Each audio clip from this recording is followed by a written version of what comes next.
เส้นโอ้ยเจ้าดาวโอ้ยเมื่อรักขันเจ้าแหงเมื่อรักษาเด่นเจ้าคนหน้าคือพาเด้อเมื่อแล้วตกปีนี้ปีหน้าปีสิมาบอยพ่อกันไม่ขันคนเจ็บอยู่ปลายไม่พ่อหยิบไปแล้วเจ้าหุ่นเกิดพ่อดอกจานเด้อพาเด้อให้เจ้าบ้านพวกเราไม่ใส่มาโอ้ยเมื่อเก่าเมื่อกระบอกไอ้หมอต้องกระบอกไอ้หมอพ่อหยิบไปแล้วเจ้าได้เดินทางคนละเส้นตาเว้นเอ้ยพลาดหน่อยโอ้ยจะกลับมาเลี้ยงหน่อยให้รักกันเด้อพาเด้อ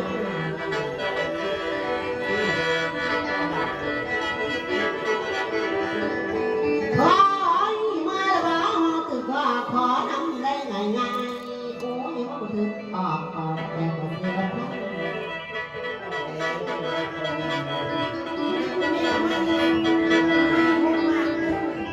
เอาลูกบ้านพ่อข้าลูกเพิ่มว่าพ่อข้าลูกเขายังไม่หลายเพิ่มเข้ามาหาเขาอุ้ยมันเก่งมากเลยพ่อมาเด้อมามีมือตายังพ่อยืนไปแล้วขันมาตัวกินข้าวขันจับแก้มจนเสียวกันโอ้ยจะมาอะไรเสียวเลยเด้อพ่อมาแล้วยาสูเต้าโค้งคือมังตะมุงเก่าโอ้ยเมื่อตั้งหากำลังเดาพี่น้องพ่อได้มาลาแล้วโอ้ยยังจะโดนผ่านบางคนน้อยแก่เลยถ้ารถเขากระจายหลังนั้นออกกระจายโอ้ยเมื่อตั้งหากำลังเดาพี่น้องพ่อ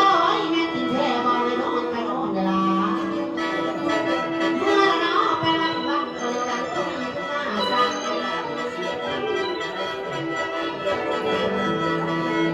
พ่อมาแล้วลองบอกมีเจ้าหน้าเด้อพาเด้ออ้าวพี่เด็กมันกันตุ้ยมาตรงขันนั่นเด้อเป็นแรกไม่ตายพ่อไปเลี้ยวพ้นนุ่งเกิดว่าเราดังให้พ้นบ้านกุลวงดอกไม้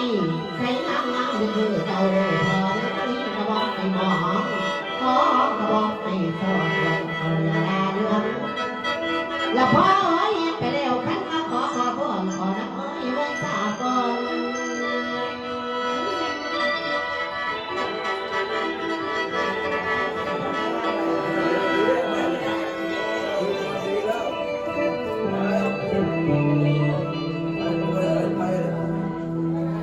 เอาอย่างนี้หรอกเอออยู่ในลูกบำลามันเกิดอยู่ดอก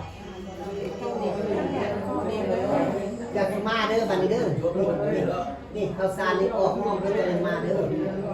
นางมาเด้จักเลยต้นเด้บุกไว้บ้านก